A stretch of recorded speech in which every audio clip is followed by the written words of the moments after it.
네, 여러분 안녕하십니까?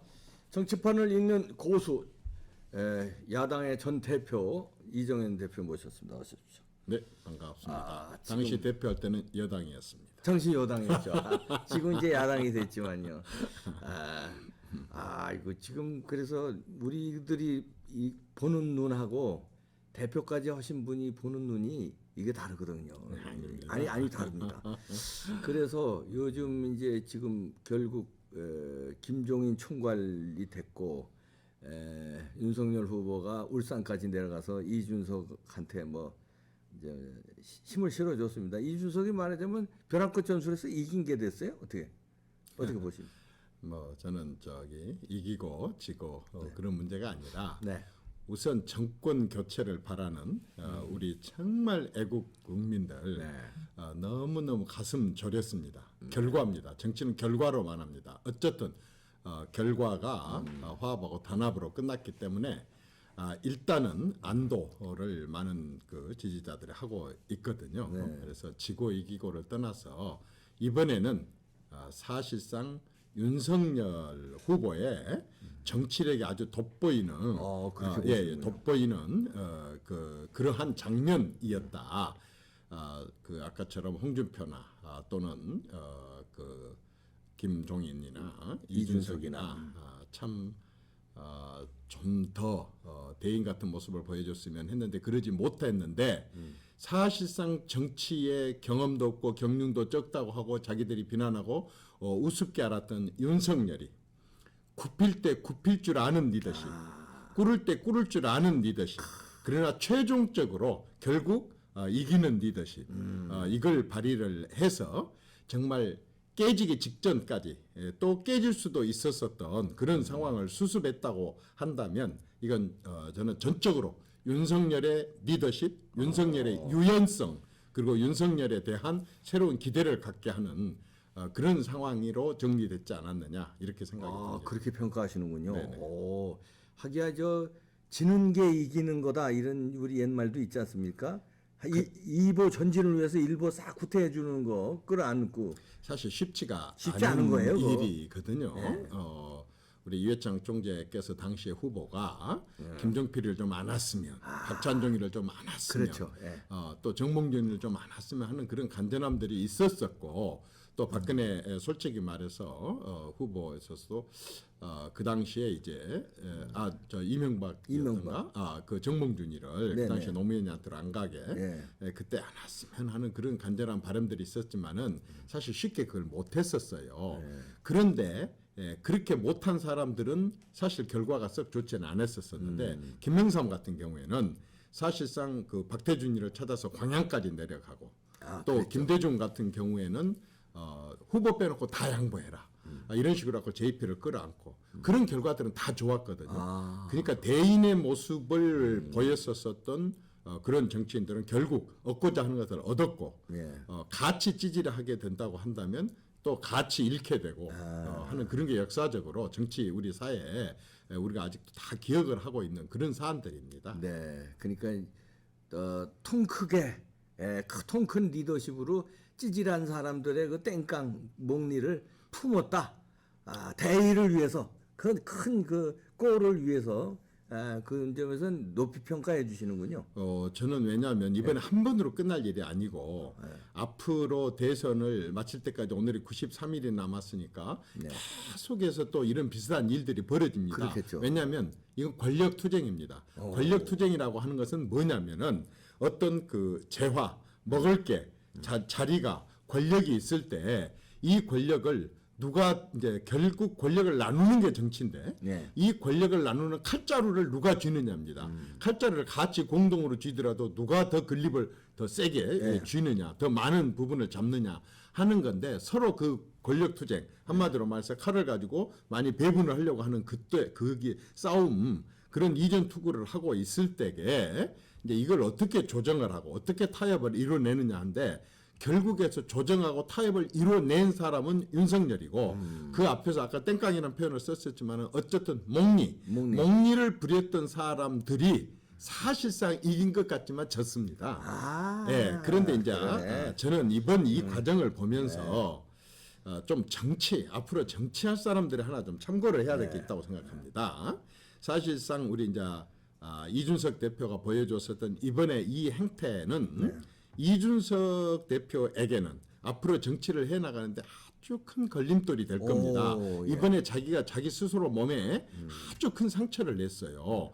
무슨 얘기냐면 이게 이제 벤치마킹을 했다고 저는 봅니다. 이번에 행태 말하자면은 때려치고 나가가지고 이렇게 하는 게 하나의 이제 벤치마킹인데 이 벤치마킹이 뭐냐면 사실상 YS가 그 박철원이나 뭐 이런데 노태우 정권 때 또 안질날 때 확 한번 뛰쳐나간 적이 있었거든요. 그리고 그 뒤에 김종필이도 그런 식으로 한 적이 있고 박대준이도 그런 적이 있었고 또 우리가 잘 아는 나르샤 김무성이도 그런 적이 있었었고 이제 이런 것들을 벤치마킹을 저는 했다고 봅니다. 그대로 지금 했거든요.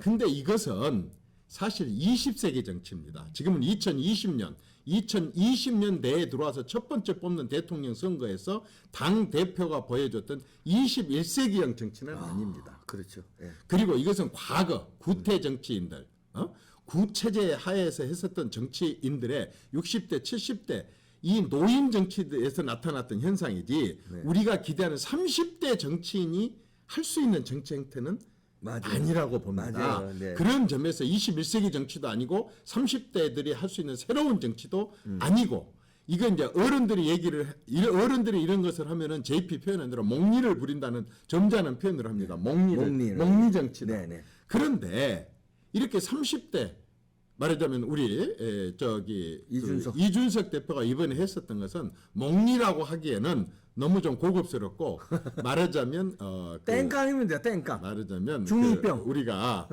어렸을 때 5-6살쯤 되면은 뭐 자기 하던 대로 해갖고 안 해주면 나 밥 안 먹어. 그거 맞아. 예. 나 학교 안 갈 거야. 맞아. 이거 있잖아요. 예. 이런 투정. 투정. 투정 정도로 보여집니다. 그래서 이준석 대표는 이번에 아주 잘못했습니다. 그래서 이번 이 행태를 만회하기 위해서라도 지금부터 남은 대선 기간 동안에 주인공은 후보, 배우 주인공은 주연은 후보이기 때문에 아주 주연이 돋보이도록 최선을 다하고 자기를 낮춰야 됩니다. 이번에 그렇게 해갖고 만회하지 않게 된다고 한다면 이번에 본인이 스스로 그 흠집을 내놓은 그 흠집 때문에 굉장히 정치에 걸림돌이 될 것으로 보입니다. 그리고 김종인 위원장께서도 그동안에 참 많은 것을 보여주셨어요. 솔직히 말해서 경륜도 있으시고 또 판단력도 있으시고 또 운도 있으시고 또 실력도 능력도 있으시고 하는 거 다 인정을 합니다. 그런데 그동안에 이제 이 당, 저 당을 옮겨 다니면서 항상 비대위, 비상대책의 그 어떤 위기 관리를 하셨거든요. 근데 아주 찍기를 굉장히 잘하셔. 그래서 정말 꼭 될 띠를 잘 찍어서 가가지고 이제 그런 성공을 하셨는데 사실 지금 시점, 21세기 지금 시점에서 보면 이것도 과거 제왕적 대통령들 모실 때에 통했던 얘기인데 제왕적 킹메이커, 제왕적 대통령한테 배운 제왕적 킹메이커 노릇을 하려고 하면 안 됩니다. 근데 이번에도 전형적으로 또 그걸 보여주셨거든요. 그래서 두 분은 이제 본인들이 이번에 했었던 그러한 작은 것을 얻기 위한 목리가 스스로를 윤석열한테 볼모로 잡혔어요. 볼모로 자기를 박쳤어요. 왜? 우리 반대로. 다시는 이제 이 일을 반복을 하는 순간 이제 완전히 정치적으로 두 분은 그냥 가는 겁니다. 우리 그 국민들 뇌리에서나 우리 정치판에서 완전히 사라지게 될 겁니다. 다시는 이 수법을 쓸래야 쓸 수가 없는 이제 마지막 카드를 쓰신 겁니다. 한마디로 이것은 이제는 윤석열이한테는 이 땡깡이 통하지 않는 그런 상황이 됐기 때문에 이건 스스로 윤석열의 볼모가 된 겁니다. 마지막 카드를 다 소진해 버렸기 때문에. 아니 또 땡깡 올 겁니까? 그렇죠, 그러면 그렇죠. 국민들이 가면 지지자나 국민들이 가만 놔두겠습니까? 그렇죠. 그래서 스스로 볼모가 됐다. 스스로 볼모가. 자업자득입니다. 자업자득. 역시 저보다 한수 위가. 아닙니다. 저는 윤석열이 이준석이 땡깡에 벼랑끝 전술에 그거 졌냐? 왜 그거 한번 또 요번이 찬스였는데 한번 다루지. 이렇게 생각했는데 제가 좀 생각이 짧았고요. 아니면 짧은 건 아니고 어쨌든 윤석열이는 이번에 아주 글립을 꽉 쥐게 됐고 완전히 그 홍준표까지 좀 이런 얘기 여기서 해도 되는지 모르겠는데 고수 엎칠 때 1타 3피. 쌍피야. 쌍피도 아니고 1타 3피. 예. 근데 좀 그냥 우리 지지자들끼리만 하다 보면은요. 저는 한 번에 한 판에 13피 정도로 가져온 것 같아요. 싹쓸이를 했네 그냥 아주. 상대방이 똥을 싸놨어. 그냥 자기 들고 있었어. 근데 그러면 쌌어. 먹었어. 먹고 그냥 받아. 예. 양쪽에. 예. 그리고 깠는데 이게 또 쪽하야. 그렇지. 한 번 더 깠는데 옆에 비싸는 것까지 던졌어. 한꺼번에. 그리고 양쪽 피박 먹였어. 한 방에 나버린 거야. 한 방에 나버려. 한 방에 끝내버렸어. 피박에 왜냐? 광박에 아주 그냥 박살을. 이번에 말하자면 윤석열이는 굽힐 때 굽힘으로 인해 가지고 유연성을 보임으로 인해 가지고 싹쓸이 검찰 했네. 출신이어서 정치 경험이 적어서 이 모든 걸 한 방에 날려서 볼 뿐만 아니라 무슨 뭐 윤석열 측근 그 말 만들어 놓은 거 있었죠 이번에 뭐 윤핵관. 윤핵관 뭐야, 윤핵관인가 윤관핵인가 윤핵관. 윤핵관 예. 사실 없었던 게 드러났거든요. 쥐가 괜히 아니 윤핵관이 없었던 게 그러니까. 드러났잖아요. 그러니까 이번에 아까 1타 13피라니까요. 한꺼번에 그냥 다 날렸어요. 다 날려. 아 그러네. 일단은 세 사람은 완전히 딱 들어오게 만들었고 볼모로 딱 잡아놓고 네. 또 지지자들은 이야 잘한다고 박수치기 아주 그냥 지지자들한테는 희열을 안겼잖아요. 어쨌든 오늘 네. 선대위 출범을 앞두고 그렇죠. 깨졌으면 어찌걸 뻔했었어요. 완전히 깨진 걸 아니라 더 굳건하게 만들었고 일반 국민들 중도층 입장에서는 그참 정치 초년생인 줄 알고 걱정을 했는데 이번에 정치력 발휘한 거 보니까 괜찮은데 좀 믿어도 되는 거 아니야? 라고 하는 중도 사람들 마음까지 땡겼으니까 믿음도 줬어요. 그렇습니다. 간단한 사람 아니네 이렇게. 간단한 사람 아니네. 아니 그게 이제 평가가 나왔어요. 근데 상대방 어쩌겠어요? 다리가 후들후들 떨려버리죠.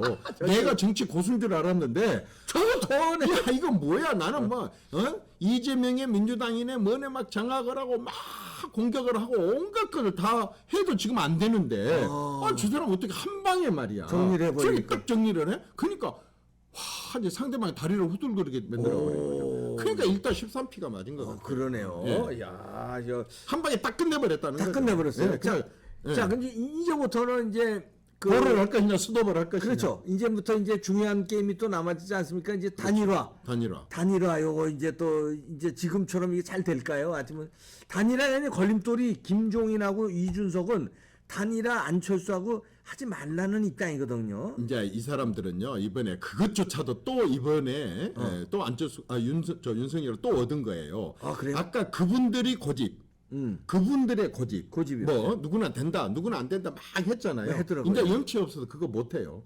이제는 죽느냐 사느냐로 대선과 관련된 업무를 그 염치가 적극적으로 지원하는 것에 몰두를 해야지. 누구 대한대, 누구 안 대한대, 누구 대한대 이 말 자체를 괜히 끄집어냈다 본전도 못 찾으면은 아니 그 끄집어낸 정도 것도 그 못 염치 하잖아요. 없는 염치가 있는 사람일까요? 그러니까 못 할 겁니다. 그래서 아까 이제 누구하고 이제 야권 단일화를 하는데 네. 이제 그 사람들의 목소리는 잦아들게 되어 있고 이제는 완전히 후보한테 달려 있습니다. 그리고 후보는 지금 서두를 거 하나도 없습니다.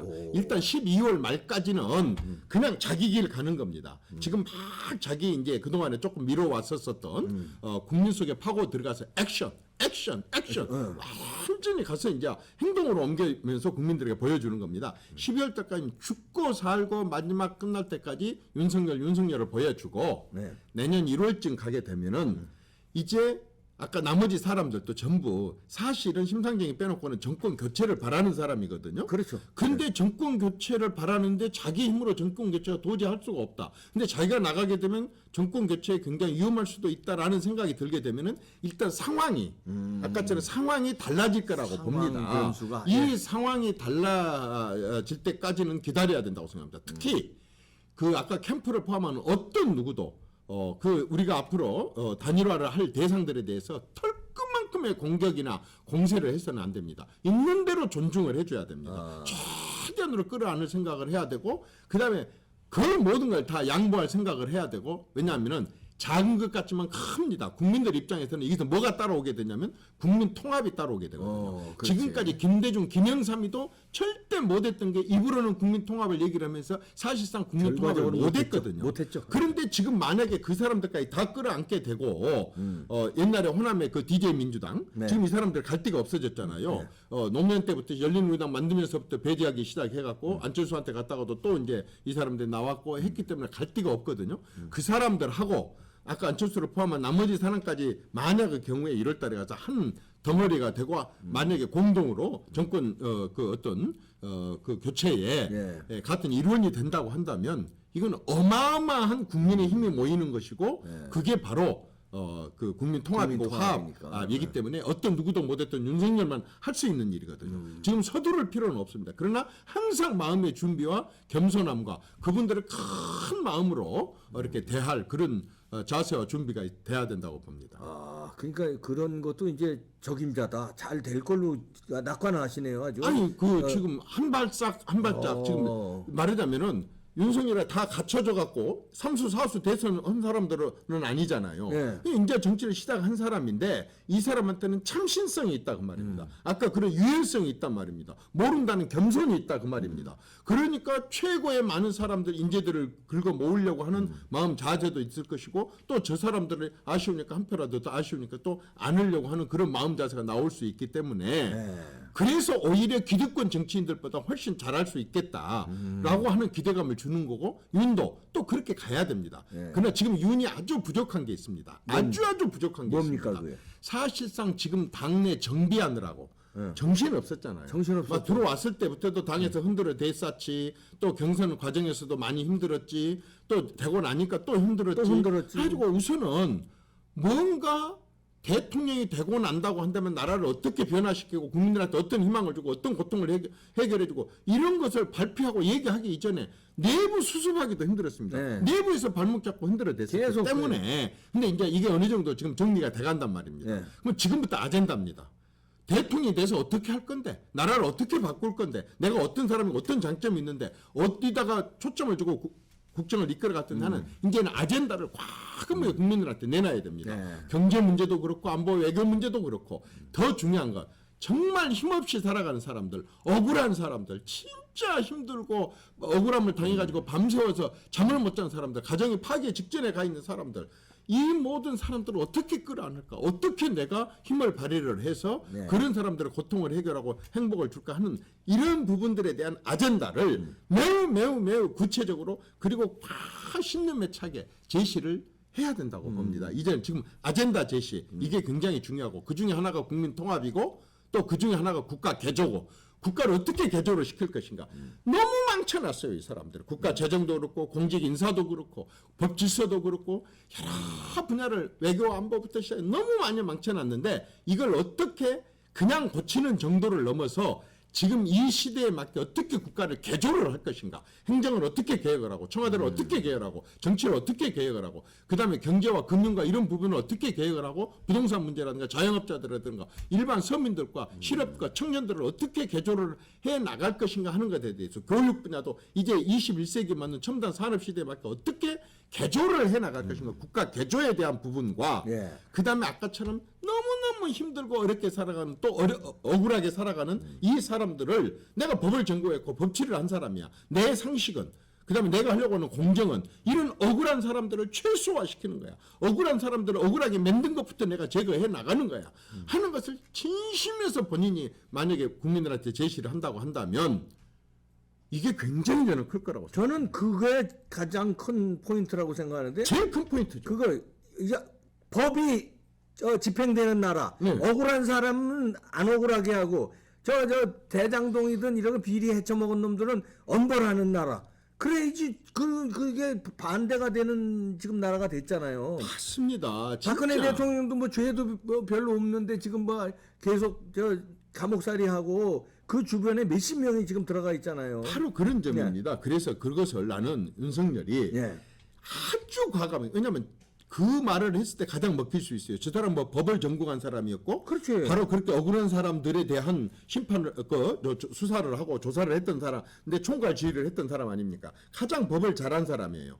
그러니까 이 사회에 법 때문에 아직도 억울함에도 불구하고 제대로 그 억울함을 못 푼 사람들 네. 또는 제도나 정부 정책이나 국가 권력이나 공권력이나 특히 야당같이 저렇게 선전선동 거짓말이나 이런 걸로 이래갖고 굉장히 많이 손해를 본 사람들 네. 특히 이 대한민국과 싸운 놈들 이 그동안에 우리 저 73년 헌정사에 네. 또 그 전에 6.25 때까지 포함해갖고 대한민국과 싸운 놈들한테 억울하게 이 나라를 대한민국을 지키려고 죽거나 부상당하러 당한 사람들이 지금 아무런 위로도 못 받고 제대로 보상도 못 받고 있는 사람들이 있다고 한다면 그런 또 많죠, 말하자면 가해자가 더 위에 서가지고 계속 이 사람들을 하고 있다. 이건 억울한 일입니다. 그럼요. 예. 그렇지 않습니까? 노동자들이 아주 힘센 노조를 갖고 있는 민노총 사람들에 의해서 진짜 노동자들이 쇠가 빠지게 일을 해도 제대로 이 사람들은 1억에서 1억 2천만 원을 받는다 그런다면 이 사람들이 2,500만 원, 3,500만 원을 받다고 하면 이것도 억울한 겁니다. 그러니까. 왜 일을 해놓고 그 사람들이 내 돈을 가져가느냐 그러니까, 겁니다.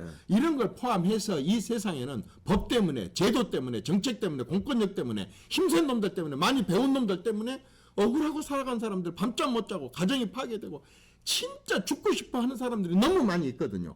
이제 이 사람들한테 손을 내밀라 이겁니다. 내가 검찰총장을 지낸 사람이요. 내가 법을 안 사람이요.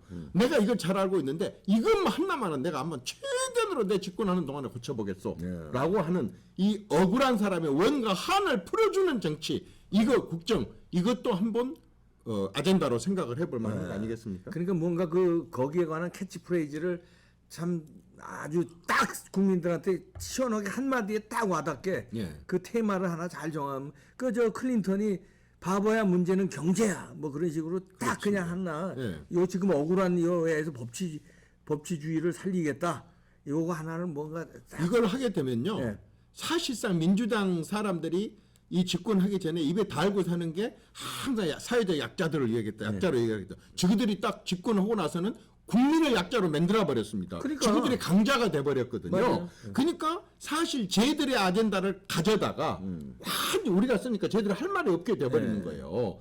그렇게 그 저쪽의 아젠다도 뺏어오는 그런 격이 되고 진짜 일반 많은 서민들이 실질적으로 정부와 국가의 정치의 혜택을 받게 되는 거고 또 윤석열 입장에 자기가 가장 잘 아는 분야고 제일 잘할 수 있는 분야고 이러기 때문에 국민들을 위해서 꼭 한번 이 아젠다를 한번 크게 내세워봤으면 좋겠고 이제는 당 내에서 제발 윤석열 발목 좀 잡지 말고 아니, 또 그 앞에 잡을 들어놓지 거는 말고 그 윤석열이 이러한 것들을 향해서 전진하고 나아갈 수 있도록 좀 도와주시기 바랍니다. 자, 근데 이제 우리가 가정을 해보면, 자, 지금 분위기 좋아요. 그래서 이제 가정을 해서 윤석열이가 집권했다고 이제 가정을 해봅시다. 그런 난 그때가 또 걱정인 게 우리가 지나고 보면 이명박 대통령 때도 임기 초에 그 광우병 난동 이렇게 해서 이명박 대통령 발목 잡아서 한 발도 못 나가겠지. 박근혜 대통령 그랬지. 결국은 박근혜 대통령은요. 임기도 못 채우게 그냥 저렇게 장관들이나 국무총리를 안 해주는 바람에 거기 국무위원을 이명박 쪽 사람들 장관들을 데리고 국무회의를 했다니까요. 그러면 윤석열이 만약에 집권을 한다 그래도 저 민노총 분명히 또 땡깡 놀고 저 광화문에 나와서 집회할 거고 온갖 180석이란 그때 야당이 만약에 된다면 180석의 국회에서 또 발목 잡을 거고 한 발자국도 못 나게 하면 그 돌파할 수 있는 힘이 있을까요? 그 힘은 국민입니다. 그건 윤석열이한테 뭐 윤석열이가 무슨 아무리 헬스를 했다고 하더라도 알통이 붉어졌다 하더라도 그 힘은 없습니다. 그러니까. 말하자면 국민입니다. 이번에 아주 압도적인 표를 줘야 됩니다. 말하자면 저 사람들이 비록 국회 의석은 다수를 차지하고 앞으로 집권해도 2년 동안은 그 힘을 발휘를 하려고 하겠지만은 만약에 이번 대통령 선거에서 국민들이 지금까지 득표하고 비교도 되지 않을 정도로 득표를 얻게 된다고 한다면 이를테면 20대 30대들과 50대까지도 많이 참여를 하고 그다음에 호남에서조차도 20% 이상의 표가 나온다든지 이렇고 압도적인 표를 갖게 된다고 한다면 그렇게 된다고 한다면 이제 상황은 달라진다. 야당 지금 민주당이 그다음에 당장에 지방선거를 치러야 되는데 그다음에 총선을 치러야 되는데 저기들이 그렇게 발목 잡고 그 잘하겠다고 저기들은 못했으면서 잘하겠다고 나간 대통령 발목을 잡는다. 저기들 선거에 판판히 국민들이 심판할 것이기 때문에 바로 이번에 그 국민들이 표로 아주 다수의 압도적인 그러한 정권 교체를 할 수 있는 표를 몰아주게 된다고 한다면 그 국민의 힘이 곧 대통령의 힘이 될 겁니다. 그 피플 파워죠. 저 당 이름 말고. 그렇습니다. 그 국민들의 힘. 당 이름을 그렇게 만들어가지고 그 교묘하게 그러네. 그 진짜 국민들의 힘 네네. 말하는 겁니다. 네, 그렇습니다. 시민들의 힘. 네, 또 우리가 지켜보도록 하겠습니다. 산 넘어 산인데 일단은 뭐 첫 단추, 둘째 단추는 잘 낀 것 같다는 평가였습니다. 지켜보죠, 뭐.